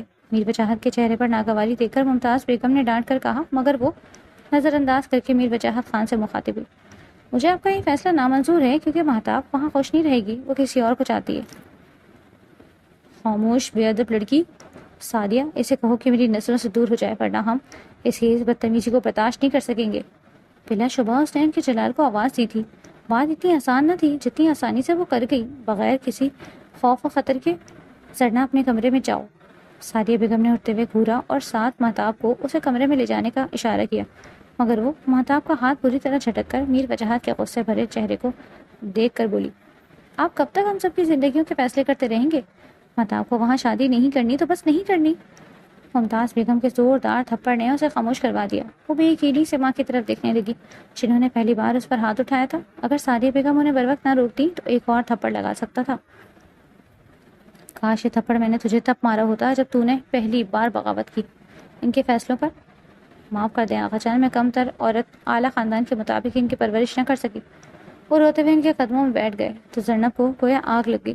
اپنی مرضی کی زندگی جینا اگر بغاوت ہے تو پھر میں واقعی ہوں، اور ان کی بغاوت کا علاج ان کے پاس تھا۔ میں کسی صورت اپنے خاندان کے سر پر داغ نہیں لگنے دوں گا۔ تمہارا باقی پن اس سے پہلے کہ ہماری شرمندگی کا باعث بنے، ہمیں تمہیں لگام ڈالنی ہوگی۔ میر وجاہت اپنی کرسی سے اٹھتے ہوئے نفرت بھری نگاہ اس پر ڈالتے ہوئے کہا، فضل الدین۔ ان کی آواز پر وہ دوڑا ہوا آیا۔ احمد لوہاری کو فون ملا۔ فضل الدین نے فوراً حکم کی تعمیل کی۔ سعدیہ اور ممتاز بیگم نے پریشانی سے ان کی طرف دیکھا جو کہہ رہے تھے، اگر تم میرے ساتھ رشتہ قائم رکھنا چاہتے ہو تو ابھی اپنے بیٹے کو لے کر آ جاؤ۔ میں آج ہی نکاح کرنا چاہتا ہوں۔ پہلے میری بڑی پوتی کے لیے کہا گیا تھا، مگر اب میں چھوٹی لڑکی تجھے دے رہا ہوں۔ تم آ جاؤ، میں قاضی کا بندوبست کرتا ہوں۔ خدا حافظ۔ ان کے بعد سب ایک دوسرے کو چونک کر دیکھنے لگے اور پھر انہوں نے کہا، حیدر کو فون کر کے بلا لو اور خبردار اگر کسی نے حارث کو اس بارے میں کچھ بتایا اسے پریشان کرنے کی ضرورت نہیں۔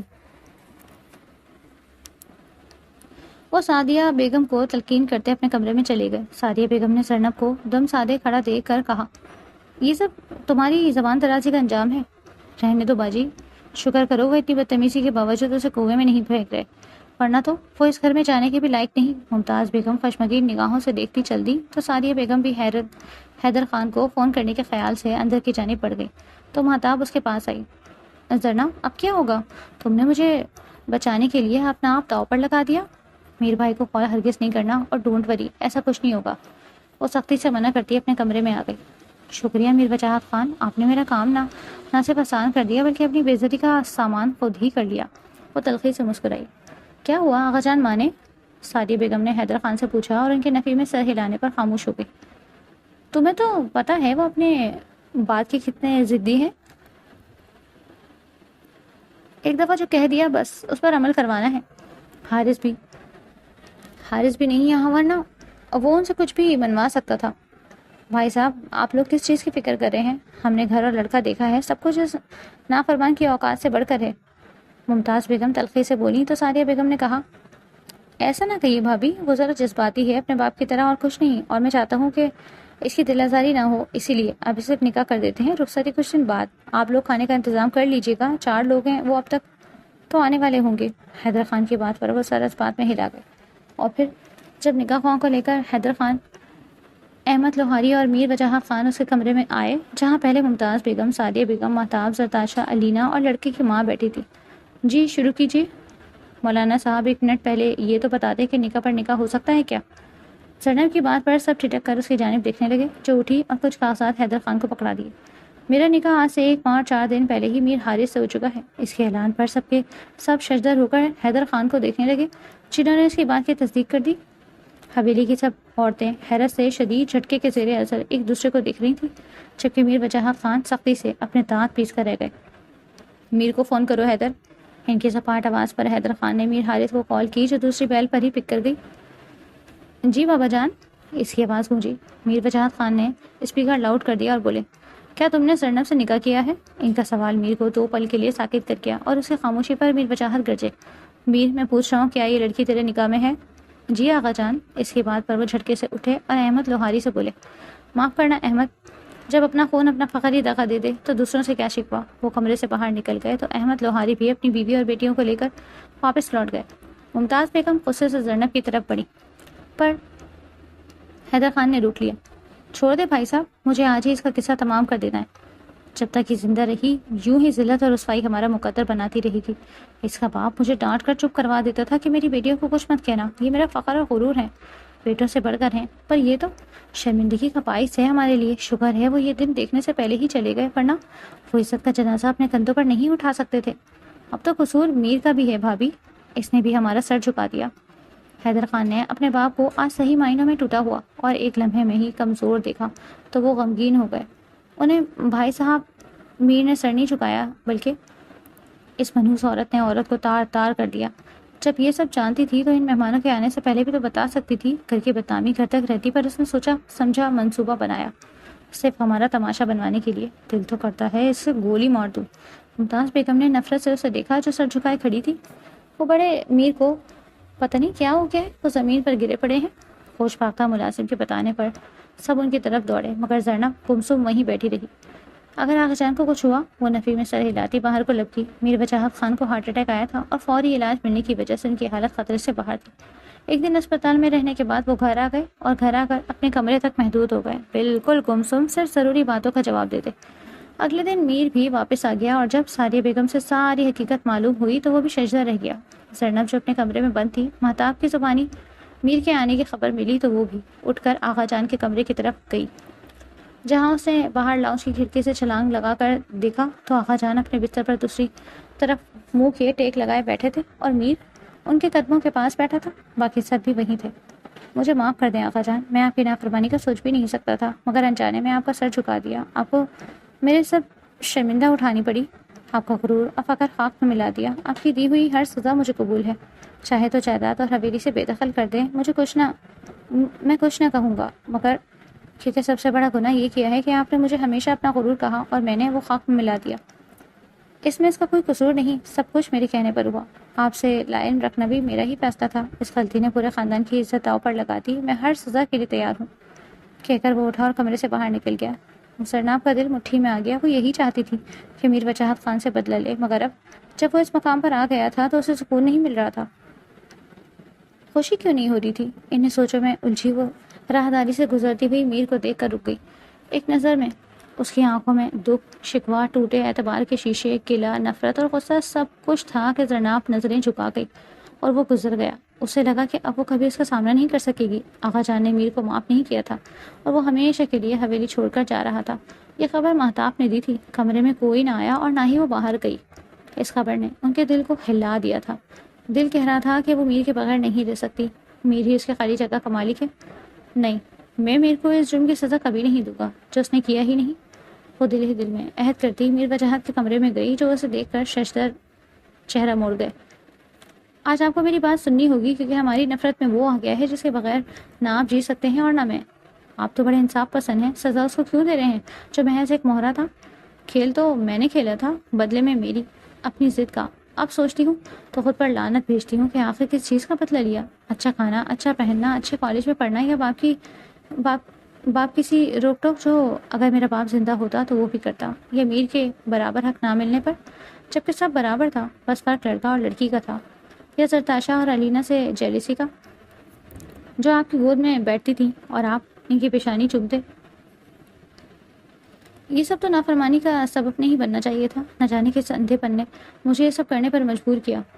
اس کی آنکھوں سے آنسو بہنے لگے جو باہر کھڑے میر کے دل پر بجلی بن کر گرے۔ جو کچھ بابا نے آپ کے ساتھ 22 سال پہلے کیا تھا وہی میں نے دہرایا۔ آپ نے ان کو بھی معاف کر دیا تھا اور مجھے بھی کچھ نہ کہا، مگر کیوں؟ مجھے کیوں سزا نہیں دی؟ آنکھ میں جھونکتی بے دخل کریں، جو سزا دینی ہے مجھے دیں، مگر میر کو نہیں۔ سارا قصور میرا ہے، سزا کی اصل حقدار بھی میں ہی ہوں۔ ہاں، میر کا قصور یہ ضرور ہے کہ اس نے مجھ جیسی خودغرض سے محبت کی، میں تو اب اس کے قابل بھی نہیں رہی۔ ہو سکے تو اپنے بیٹے کی خاطر مجھے معاف کر دیجیے۔ کہہ کر وہ ان کے قدموں میں جھک گئی اور پھر آنسو صاف کرتے جھٹکے سے اپنے کمرے میں لوٹ گئی۔ اگلی صبح حیرت انگیز تھی کہ میر وجاہت خان پورے 7 دن بعد اپنے کمرے سے نکلے اور سب کے ساتھ ناشتہ کرنے بیٹھے۔ سوائے زینب کے سب موجود تھے۔ زینب کہاں ہے؟ اسے بھی بلاؤ، ناشتہ کرے۔ میر وجاہت خان کے کہنے پر مہتاب اسے لے آئی۔ پہلی نظر میں زینب کو حارث کو دیکھا، مگر اس نے رخ پھیر لیا اور وہ کٹ کے رہ گئی۔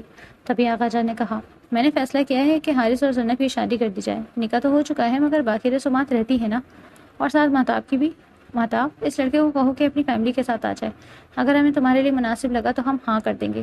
حیدر، تم نے لڑکے اور اس کے خاندان کی ساری چھان بین کرنی ہے۔ ان کی بات پر سب کے چہروں پر خوشی کی لہر دوڑ گئی، سوائے حارث کے، جس کے چہرے پر ناگواری زینب نے فوراً محسوس کر لی تھی۔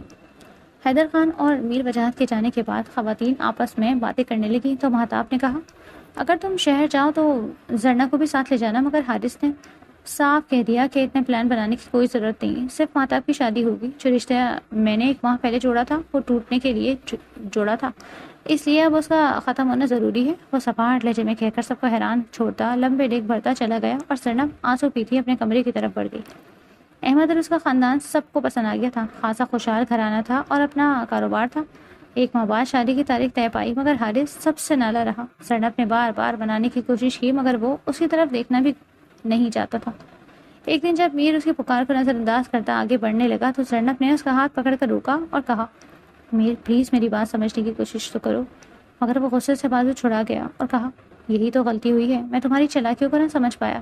تم نے مجھے دھوکہ نہیں دیا، بلکہ میری محبت، میرے سچے جذبوں کی توہین کی ہے۔ مجھے کوئی غصہ نہیں، بلکہ دکھ ہے کہ تم نے مجھے استعمال کیا، صرف اس لیے کہ تمہیں آغا جان سے بدلہ لینا تھا اور مجھے ان کی نظروں میں جھکانا تھا۔ تو اب جشن مناؤ، یہ دکھاوے کے آنسو مجھے نہیں بہکائیں گے۔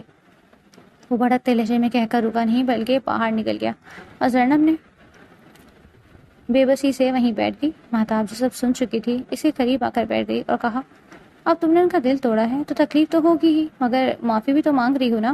اکیلے معافی سے بات نہیں بنے گی، تمہیں انہیں منانا ہوگا۔ گھر میں شادی کی تیاریاں شروع ہو گئی ہیں اور تم اپنے ناراض شوہر کو منانے کے بجائے یوں بیٹھی ہو۔ زینب نے کہا، میں منا تو رہی ہوں، اور کیسے مناؤں؟ اس پر مہتاب نے ہنستے ہوئے کہا، او میری کمعقل بہن، ایسے نہیں، ذرا اور انداز سے منانے کی کوشش کرو۔ تم ان کی بیوی ہو، منانے کے لیے آخری حد تک بھی جانا پڑے تو جاؤ، ذرا رومانٹک انداز میں جاؤ، دیکھنا کل ہی رخصتی کا شور مچائیں گے۔ مہتاب کی بات سمجھ کر زینب کے گال سرخ ہو گئے اور وہ شرم سے نظریں نہ اٹھا سکی۔ رات کو سب کے سونے کے بعد وہ میر کے کمرے کی طرف بڑھی، آہستہ سے دروازہ کھولا اور دبے پاؤں اندر آئی۔ کمرے میں نائٹ لیمپ کی نیلی روشنی پھیلی ہوئی تھی اور میر مرون کمبل میں دبکا سو رہا تھا۔ وہ لمحہ بھر رک کر اسے دیکھتی رہی، اتنا معصوم لگ رہا تھا کہ وہ بے اختیار قریب چلی گئی۔ واپس جانے کا سوچا، مگر اس کی ناراضگی یاد آتے ہی اس کے سرانے بیٹھ گئی اور اس کے نرم بالوں کو پیشانی سے ہٹاتے ہوئے آہستہ سے بولی۔ اس کی نیند ٹوٹ گئی اور وہ چونک کر اٹھ بیٹھا، اسے اپنے سامنے دیکھ کر حیران رہ گیا اور کہا، تم یہاں، اور وہ بھی اس وقت؟ زینب نے کہا، جب آپ ہاتھ ہی نہیں آ رہے تو میں اور کیا کرتی؟ ویسے بھی آپ کو تو میری 2 منٹ کی بات بھی گوارا نہیں، وہ معصومیت سے بولی تو میر نے گہرا سانس لیتے ہوئے لائٹ آن کی۔ زینب زیادہ پنک گرم سوٹ اور شال میں لپٹی، بال جوڑے میں بندھے، سادگی میں بھی دل کو چھو گئی۔ وہ اس کی گہری نگاہوں سے گھبرا گئی اور بولی، کب تک ناراض رہیں گے؟ میر کا دل اسے کمرے سے دیکھ کر ہی پگھل گیا تھا۔ حارث نے کہا، تم نے بہت ہرٹ کیا ہے مجھے، میں نے محبت میں ہاتھ بڑھایا تھا، مگر تم نے بدلے کے لیے۔ زینب نے آنکھوں میں نمی لیے کہا، یہ سوچ ہے کہ میں نے آغا جان کی نظروں میں آپ کو گرانے کے لیے یہ سب کیا، مگر یہ اس سے بھی بڑا سچ ہے کہ میں آپ کی ناراضگی برداشت نہیں کر سکتی۔ مجھے اپنی غلطی کا احساس تب ہوا جب مجھے لگا آپ مجھ سے دور جا رہے ہیں۔ اب پتہ چلا کہ میں نے اپنے ساتھ زیادتی کی ہے۔ وہ پرنم آنکھوں سے اس کے قریب آئی اور وہ اسے اپنے حصار میں لے کر اس کی سب نادانیاں اور غلطیاں معاف کر کے، دراصل اس نے دل اسی دن صاف کر لیا تھا جب اس نے آغا جان کے سامنے سب مان لیا۔ اور یہ اس سے بھی بڑا سچ تھا کہ حارث نہ تو اس سے ناراض رہ سکتا تھا اور نہ نفرت، بلکہ اسے اپنی ہی ذات پر غصہ آیا کہ میں نے اس دن تمہارے ساتھ اتنا روڈلی بیہیویئر کیوں کیا۔ اتنی محبت؟ زینب کی آنکھوں سے آنسو رواں ہو گئے جو اس کے سینے میں جذب ہونے لگے۔ میر نے صرف بلیک بنیان اور ٹراؤزر پہن رکھا تھا، اپنے سینے پر نمی محسوس کر کے اسے نرمی سے آگے کیا۔ جو رو رہی تھی؟ تم رو رہی ہو؟ کیا تم اس وجہ سے رو رہی ہو کہ میں تم سے اتنی محبت کرتا ہوں؟ وہ حیرت کے جھٹکے کے زیر اثر تھی۔ زینب روتے ہوئے ہنسی، تو تم بھی کر لو نا مجھ سے اتنی محبت۔ میر مسکراتے ہوئے اسے دوبارہ اپنے سینے سے لگا چکا تھا۔ آپ جتنی تو نہیں کر پاؤں گی پر بہت کرتی ہوں۔ وہ سکون سے اس کے سینے پر سر ٹکا گئی۔ وہ حیرت سے اسے دیکھنے لگا۔ وہ مسکرا رہی تھی، اس کی آنکھوں کی روشنیوں سے نظریں چرانے پر مجبور کر گئی۔ دیکھو تم بھی مجھ سے محبت کرتی ہو تو کوئی ثبوت بھی تو دو۔ کیا میں نے مانگا تھا آپ سے اور نہ آپ نے دیا؟ وہ اس کی شرارت سمجھ چکی تھی۔ اس کی روشن پیشانی، اس کے گلابی ہونٹ اور آنکھوں کو چومتا اسے چٹپٹا گیا۔ اس کا لمس اس کے گالوں کو دہکا گیا۔ فی الحال تو اتنا ثبوت دے سکتا ہوں، باقی تو آج سے 20 دن بعد ہی ثابت کر پاؤں گا۔ اس کی سنجیدگی سے زینب کا دل دھڑک اٹھا۔ اس کی مدھم سرگوشی اسے اس کے سینے میں سمٹنے پر مجبور کر گئی۔ مطلب کہ کوئی چانس نہیں؟ رات کے اس پہر آپ کے سینے سے لگی کھڑی ہوں، کیا ابھی بھی ثبوت چاہیے؟ نظریں جھکائے وہ بولی۔ اس کی بات سیدھی اس کے دل سے اتر گئی۔ زینب اس کی آنکھوں سے چھلکے پیغام کو نظر انداز کرتی الگ ہونے لگا تو وہ ہاتھ پکڑ کر رک گئی۔ مجھے چلنا چاہیے۔ اتنی جلدی بھی کیا ہے؟ ایک رات ہی تو ہے، گزر جانے دو۔ نہیں جی، اب مجھے چلنا چاہیے۔ وہ یہ کہہ کر رکی نہیں، جلدی سے کمرے سے نکل گئی۔ آج شادی کا دن تھا۔ مہتاب کے ساتھ زینب بھی اسٹیج پر سجی بیٹھی تھی۔ آغا جان نے رخصتی کے وقت دونوں کے سروں پر ہاتھ رکھا، جس پر دونوں ایموشنل ہو گئے۔ بالآخر سب کی رضامندی سے ان کے رشتے جڑ چکے تھے، جو سب کے لیے خوشی کا باعث تھے، اور ان کی آنے والی زندگی خوشیوں سے بھری ہوئی تھی، کیونکہ زینب کو میر کی محبت ہمیشہ کے لیے نصیب ہو گئی تھی۔ آج مکلاوے کا دن تھا۔ مہتاب اپنے سسرالیوں کے ساتھ حویلی آئی ہوئی تھی۔ گھر کے تمام افراد کھانے کی میز پر جمع تھے کہ اچانک دادا جان نے سب کی توجہ اپنی جانب مبذول کرائی۔ ممتاز بیٹا، میں سوچ رہا تھا کہ اب مہتاب بیٹی کی ذمہ داری پوری ہو چکی، تو کیوں نہ امیر اور زینب کا ولیمہ بھی کر دیا جائے؟ دادا جان کے منہ سے بیٹا کا لفظ سن کر ممتاز بیگم حیرت زدہ رہ گئی، مگر مہمانوں کی موجودگی میں اپنی حیرت چھپاتے ہوئے بولی، بالکل آغا جان، آپ بھائی صاحب سے مشورہ کر لیجئے۔ تو ہاں حیدر بیٹا، بالکل آغا جان، جیسا آپ چاہیں وہی ٹھیک ہے۔ تو طے پایا کہ اسی ہفتے کی شام کو ولیمے کی تقریب ہوگی، جس پر سب نے رضامندی شامل کی۔ کھانے کے بعد دادا جان نے ممتاز بیگم اور ان کے تینوں بیٹیوں کو اپنے کمرے میں بلایا۔ وہ کھانے سے فارغ ہو کر جب دادا جان کے پاس پہنچی تو وہ اپنی کرسی پر بیٹھے تھے۔ ان کی آمد پر دادا جان نے انہیں بیڈ پر بیٹھنے کا اشارہ کیا۔ چاروں ماں بیٹیاں وہاں بیٹھ گئیں تو دادا جان رنجیدہ اور غم بھرے لہجے میں بولے، تم لوگوں کے ساتھ میں نے ساری زندگی جو سلوک کیا، شاید میں اس کی معافی کا حقدار نہیں، مگر میرے بچوں، میں نے ہمیشہ تمہارا بھلا چاہا اور وہی کیا۔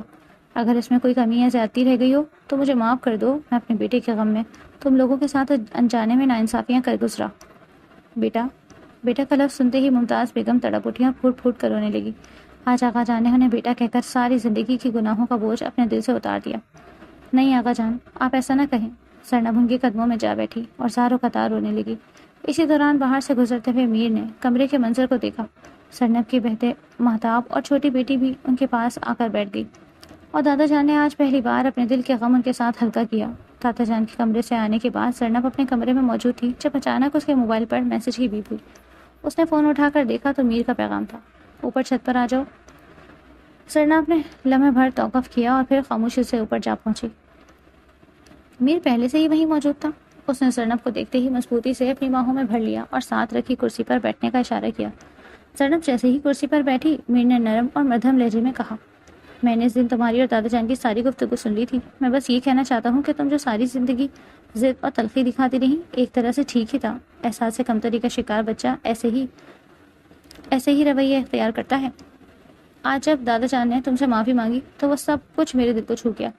زینب دھیمی آواز میں بولی، میر، دادا جان آخر کیوں معافی مانگیں گے؟ وہ بس تھوڑے جذباتی ہو گئے تھے، اور ہاں، آپ ان باتوں کے بارے میں زیادہ نہ سوچو۔ پھر میر نے اس کی آنکھوں میں دیکھتے ہوئے شریر لہجے میں کہا، اس کے بجائے کچھ اور سوچوں، جیسا کہ ہمارے ولیمے اور شادی کے بعد کے دنوں کے بارے میں؟ زینب کا چہرہ لال گلابی ہو گیا۔ وہ شرماتے ہوئے بولی، نہیں، اس بارے میں نہیں۔ میر نے شوقی سے پوچھا، تو پھر کس بارے میں سوچوں؟ زینب جھجکتے ہوئے بولی، کسی بارے میں بھی نہیں۔ اٹھنے لگی تو میر نے اس کا بازو تھام لیا اور پل بھر میں اسے اپنی گود میں بٹھا لیا۔ زینب کانپتی ہوئی سرگوشی کرنے لگی۔ کوئی آ جائے گا؟ میر نے اسے کان کے قریب جھک کر کہا، کوئی نہیں آئے گا، اور تم میری بات سنو، آج تک جو ہوا جیسا بھی ہوا سب بھول جاؤ۔ دادا جانا بدل چکے ہیں، جب تک وہ زندہ ہے ہمیں ان کا خیال رکھنا ہے۔ زینب نے اس کی بات پر ہاں میں سر ہلایا۔ موقع دیکھتے ہی وہ میر کی گرفت سے نکل کر بھاگ گئی اور اپنے کمرے میں جا پہنچی۔ پیچھے سے میر کی شوق آواز چھت پر گونجی، بیگم صاحبہ، جہاں مرضی بھاگ لیجیے، کل کو آنا تو ہماری قید میں ہی ہے۔ زینب دروازے کے پاس رک گئی۔ اس کے لبوں پر انجانی سی مسکراہٹ اور دل میں ایک انوکھی سی لرزش تھی۔ میر کی آواز اب بھی اس کے کانوں میں گونج رہی تھی۔ حویلی آج روشنیوں اور رونق سے جگمگا رہی تھی، در و دیوار پر جگنوں کی مانند لٹکتی کمکمیں اور پھولوں کی خوشبو ماحول کو خوابوں جیسا بنا رہی تھی۔ صحن میں بڑے بڑے جھاڑ فانوس جگمگاتے ہوئے مہمانوں کا استقبال کر رہے تھے۔ عورتوں کے حصے میں خوشبو بھری ہنسی گونج رہی تھی اور مردوں کی جانب شایان شان محفل سجی تھی۔ زینب سب کی نگاہوں کا مرکز بنی سفید و سنہری رنگ کے لہنگے میں یوں لگ رہی تھی جیسے چاندنی زمین پر اتر آئی ہو۔ ماتھے پر بندیا، ہاتھوں میں مہندی اور چہرے پر گھبراہٹ بھری مسکراہٹ، وہ اپنے دل کی دھڑکنوں کو سنبھالنے کی ناکام کوشش کر رہی تھی۔ ادھر میر نیلے اور سلور رنگ کے شاندار شیروانی میں روایتی وقار اور جوانی کے رعنائیاں سمیٹے اپنے دوستوں اور رشتہ داروں میں گھرا ہوا تھا، مگر اس کی نظریں بار بار ایک ہی سمت اٹھتی جہاں زینب بیٹھی تھی۔ کھانے کے بعد جب سب لوگ دادا جان کے ساتھ مصروف ہو گئے تو میر نے آہستگی سے زینب کو دیکھا۔ نگاہوں کی زبان وہ تھی جو لفظوں سے زیادہ گہری لگتی۔ زینب نے شرماتے ہوئے نظریں جھکا لی، مگر دل میں انجانی سی راحت محسوس ہوئی۔ کچھ ہی دیر بعد دادا جان نے سب کے سامنے کھڑے ہو کر دعا کی کہ اللہ یہ نیا رشتہ دونوں کے لیے محبت، سکون اور رحمت کا سبب بنے۔ سب نے بلند آواز میں آمین کہا۔ میر نے اسی لمحے زینب کے قریب جا کر دھیرے سے سرگوشی کی۔ یہ دعا آج سے نہیں، صدیوں پہلے میری تقدیر میں لکھی جا چکی تھی۔ زینب نے حیرت سے اسے دیکھا۔ اس کی آنکھوں میں شوقی اور محبت کی چمک ایک ساتھ رقص کر رہی تھی۔ وہ کچھ بول نہ سکی اور سر جھکا کر دل کی دھڑکنوں کو سنبھالنے لگی۔ رات گہری ہو چکی تھی، مہمان رخصت ہو رہے تھے، لیکن حویلی کی فضا میں ابھی تک مسکراہٹیں، دعائیں اور خوشبوئیں گونج رہی تھی۔ زینب جان گئی تھی کہ آج سے اس کی زندگی کا نیا باب شروع ہو گیا ہے، ایک ایسا باب جس میں میر کی ہنسی، اس کی محبت اور اس کی چاہت ہمیشہ شامل رہے گی۔ رات کی خاموشی نے حویلی کو گھیرے رکھا تھا۔ صحن میں جگمگائے کمکمیں بجھ چکے تھے، صرف دور آسمان پر چمکتے ستارے گواہ تھے۔ ہوا میں گلاب اور چمیلی کی خوشبو رچی ہوئی تھی۔ زینب اپنے کمرے میں موجود تھی، سفید ریشمی لباس میں لپٹی، گھونگھٹ کے نیچے چھپا چہرہ شرم سے گلاب کی مانند کھل رہا تھا۔ ہاتھوں میں مہندی کی لالیاں اور پانزیب کی مدھم جھنکار کمرے کی خاموشی کو موسیقی بنا رہی تھی۔ دل کی دھڑکنیں تیز تھیں اور نظریں مسلسل جھکی ہوئی تھیں۔ اسی لمحے دروازہ آہستگی سے کھلا، میر کمرے میں داخل ہوا، گہری نظر زینب پر ڈالی اور پھر دھیرے دھیرے قریب آتا گیا۔ زینب نے گھبرا کر پلکیں جھکا لیں، دل کی دھڑکنیں اور بھی بے قابو ہو گئیں۔ میر نے کرسی کھینچ کر اس کے قریب بیٹھتے ہوئے مدھم لہجے میں کہا، بیگم صاحبہ آج سے آپ پوری میری ہیں۔ زینب شرارتی لہجے میں بولی، تو پہلے کیا عادی تھی؟ میر نے اس کا ہاتھ تھام لیا۔ مہندی کی خوشبو کمرے میں پھیل گئی، اس کی گرفت مضبوط مگر نرم تھی۔ زینب نے کانپتے ہوئے ہاتھوں کو چھڑانے کی کوشش کی، مگر میر نے ہلکی سی مسکراہٹ کے ساتھ کہا، اب بھاگنے کی اجازت نہیں، یہ قید عمر بھر کی ہے۔ زینب کی پلکوں پر نمی جھلکنے لگی، وہ گھبرا کر بولی، میر سب کچھ اتنی جلدی بدل گیا، مجھے ڈر لگ رہا ہے۔ میر نے اس کے گھونگھٹ کو آہستگی سے سرکایا اور اس کی آنکھوں میں جھانکتے ہوئے کہا، یہ ڈر نہیں محبت ہے، دل کو پہچاننے میں وقت لگتا ہے، اور میں وعدہ کرتا ہوں کہ تمہیں کبھی اکیلا محسوس نہیں ہونے دوں گا۔ زینب کی آنکھوں سے آنسو بہ نکلے، مگر اس میں سکون کی روشنی تھی۔ میر نے اس کے آنسو اپنی انگلیوں سے صاف کیا اور آہستگی سے ماتھے پر بوسہ دیا۔ کمرے کی فضا میں سکون اور قربت کا ایسا جادو پھیل گیا جیسے صرف وہ دونوں ہی محسوس کر سکتے تھے۔ باہر ستارے چمک رہے تھے اور اندر دو دلوں کی دنیا ایک ہو چکی تھی۔